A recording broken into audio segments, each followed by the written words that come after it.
here finally in Italy. In It Zurich. wasn't our fault. I asked, you have provided. So it's wonderful. Thank you for this gift. Well, thank you for having me.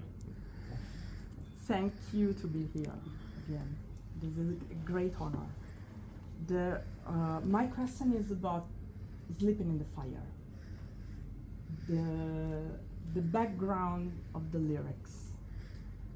How it was born and how is it bonded with your famous occult years? It's not. It's not. No. Because by the time I wrote that song, I had already moved on from Okay. that. There was an old song that Frank Sinatra did years ago called That Old Black Magic. Okay. That old black magic's got you in his spell. Okay. I was looking at that song and I thought, Ooh. it's more of a contemporary idea. You know, but it's the same thing that Frank Sinatra was saying. So it's got nothing to do with the occult. Because it's very cryptic as lyrics. That's why I'm curious about. I woke up in the morning and I lyrics. was laying in my bed, and the idea just hit me. Wow. You know, just sleeping in the fire. You know, and there was really, you know, if you have 10 people in a room and they listen to something, they're all going to have 10 different ideas, and they're all right. Every one of them are correct. So your interpretation of it is absolutely correct. That's not what I was thinking when I wrote it, Okay. but if that's the way you hear it, then you are correct. All art is subjective, Yeah. you know, so it's whatever the reader or the listener or the viewer, if that's what they see, they're correct.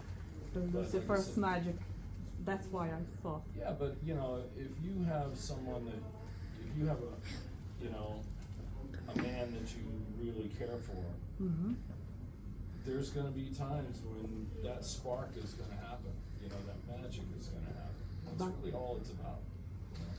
It's Yeah. not really any more complicated than that. But do you mean that it can be interpreted as a love song in For some me, it ways? was, Uh-huh. you know, because it was just about passion between two people. Wow.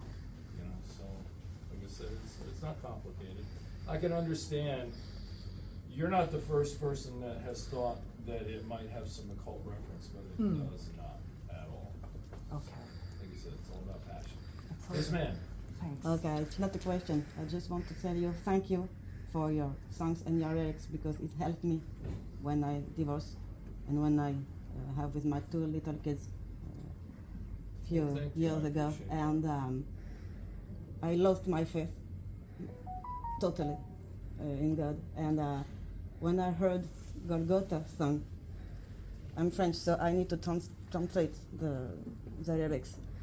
These songs tell to me something very, very important.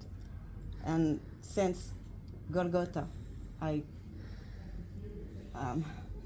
sorry, That's okay. I have faith again. Yeah. So thank you Excellent. from the bottom of my heart, like you Very always. good. Thank you. You know, I mean, that, for me, that song was a gift. Because I was reading the Bible the other night, and I was reading the part where the thief on the cross is talking to Jesus. And I read it again, and it almost made me cry. You know, because when he's on the cross, he defends Jesus to the other thief. And he says to the other thief, he goes, "We deserve what's happening to us right now, but this man has done nothing." You know, so it's a great testimony that he puts forward. But it's also an interesting observation, because you got 2 men who are ready to die. One is going to meet his God, and the other is not. And how can someone whose heart becomes so hardened feel like that? It's an amazing little, you know, when you read that portion of the Bible, it's an amazing little snapshot of how two different people will react in situations like that. And so, you know, when I was thinking of it, that's really where it came from, you know, as someone who, you know, if you look at what Scripture says, it was 12 o'clock in the afternoon when they were crucified. 3 hours later, they were dead. I know. 3 hours, you're getting ready to stand before your God. That's heavy. That's real heavy. But I'm glad you came back to your faith. Thank you.